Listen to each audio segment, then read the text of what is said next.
Welcome back, Sebastian here. So today I want to do a video kind of looking at each of the 10 Formula One teams and kind of, marking how they've done compared to their expectations from before the season.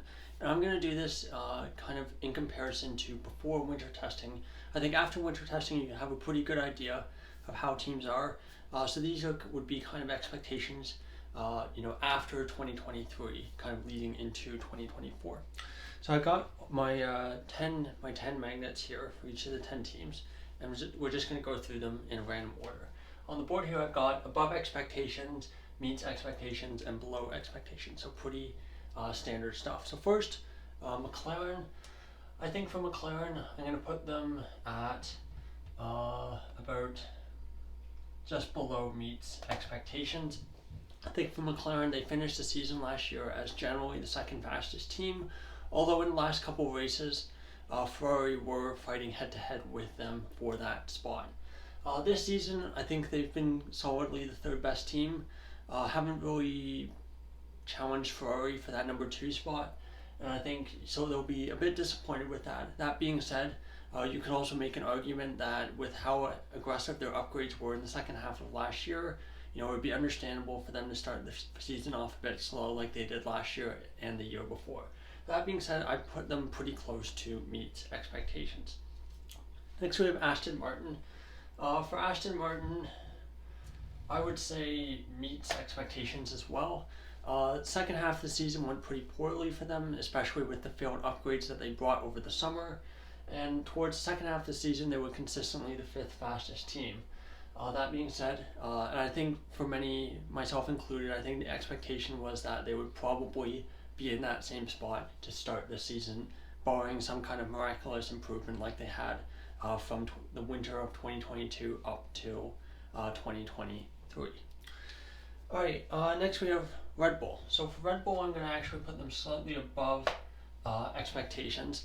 I think there was many fans that were hoping that this season that things would be much closer. We'd have a battle at the front. Fight for race wins would be competitive, not necessarily a title fight, but at least it wouldn't be almost a guarantee who was going to win the race before the weekend even started. Of course, we had the Australian Grand Prix.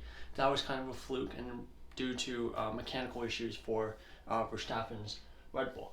I think for Red Bull, the thing that I've been most impressed with this season compared to last season is that their qualifying pace actually looks stronger than last year, and they don't seem to have sacrificed too much of their race pace in contrast. So actually stronger in qualifying than last year, and race pace is about the same, maybe a little bit closer compared to last season. Next we have Racing Bulls. So for Racing Bulls, I think it's a bit of a tricky one.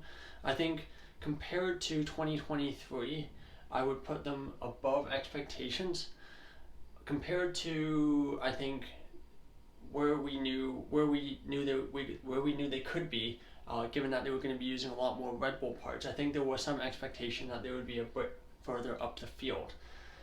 So it's a bit of a tricky one to call for Racing Bulls. I think for Racing Bulls, or RB as some call them, I would say I'm going to put them in meets expectations, kind of in the middle of those two spots. They're probably the 6th fastest team in F1 right now, which, given depending on how you think about it, is about kind of where you could reasonably expect them to be using those Red Bull parts from last year.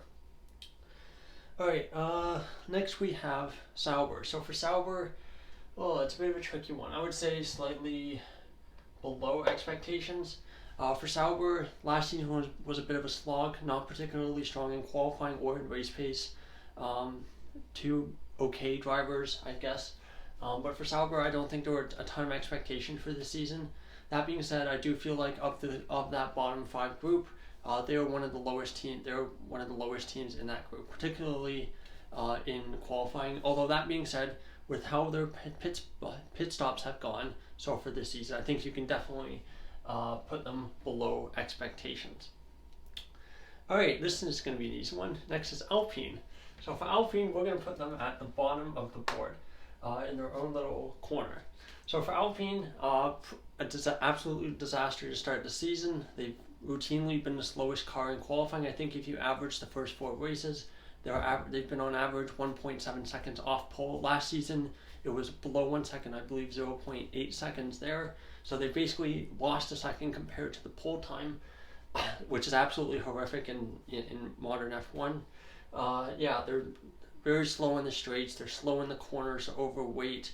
I know they basically completely changed the concept of their car, but the reality is what we have right now for Alpine is an absolute disaster.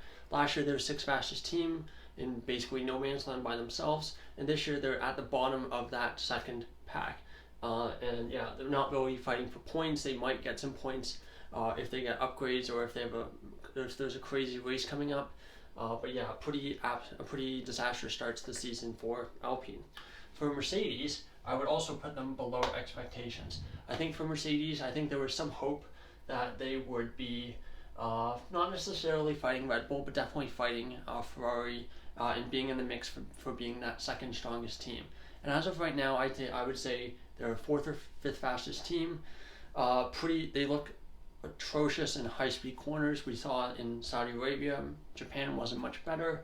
And yeah, I think they're really being carried by their really strong driver lineup. It's kind of hard to compare them with Aston Martin, given that one of the Aston Martin seats is Stroll. And of course, I think Stroll's a much worse driver than either Russell or Hamilton. So I do think that because of that, it does make the Mercedes car look a little bit stronger than it is. And of course, that being said, you still have Alonso there as a benchmark to compare.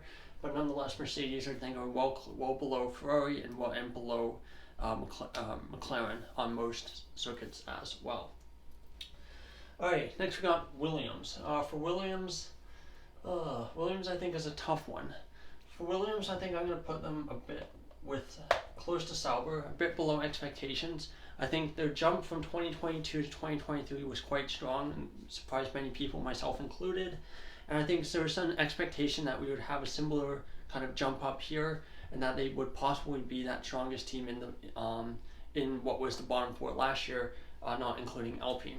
Of course, I would say they're a bit better than Alpine to start this year, but of course that's more because Alpine have fallen completely off the face of the earth and they're driving in something close to Formula 1.9 than in F1. But nonetheless, I think for Williams, we've heard about their issues with their car and their processes building a car, and that's why their car this year, to start this year, is not so good because they spent a lot of their winter budget fixing their processes.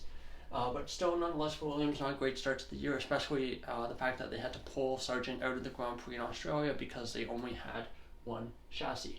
The other thing I would say for Williams as well is that last year when they built a car that was very strong at certain circuits, very good in straight line, not so good in corners, and this year they've kind of built a car that's kind of all around not so great, a bit similar to the Sauber car. So yeah, we'll see how it goes, but for Williams, not a great start to the year, I would say. Next we have Haas, and for Haas, definitely above expectations. For Haas, I think coming into the season with Gunther Steiner leaving the team, and the fact was not generally in the winter, not a great omen. I think many people kind of expected a repeat, if not worse, of 2023. Not great qualifying pace, but from time to time able to get into Q3 and then absolutely fall like a stone in the races because their tire wear was so terrible. In fact, tire wear is actually pretty good. I would say probably in the race pace they're second behind the Racing Bulls, even maybe comparable with them. But yeah, really, really strong turnaround for Haas, particularly in race pace, so definitely well above expectations for me. And then lastly, we have Ferrari. I'm going to put them kind of in the group with Red Bull, not quite as high as Haas, but for Ferrari, I think definitely above expectations. Definitely, I think they're the strongest team in that group behind Red Bull. They've cemented themselves as the second strongest team to start 2024. At this point, look like they have a really good chance of getting second in the constructors, unless one of the three teams beneath them, bring some kind of crazy upgrades throughout the season. They already got one race win in Australia. They might get a couple more. I'm not sure if we're going to see a race win on pace. Maybe at Singapore. We know how bad Red Bull was at Singapore last year.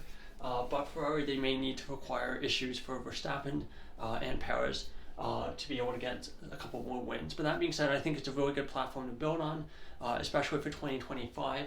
with Lewis Hamilton joining the team. So there you go, all 10 teams and kind of how I would rank their start to the 2024 F1 season.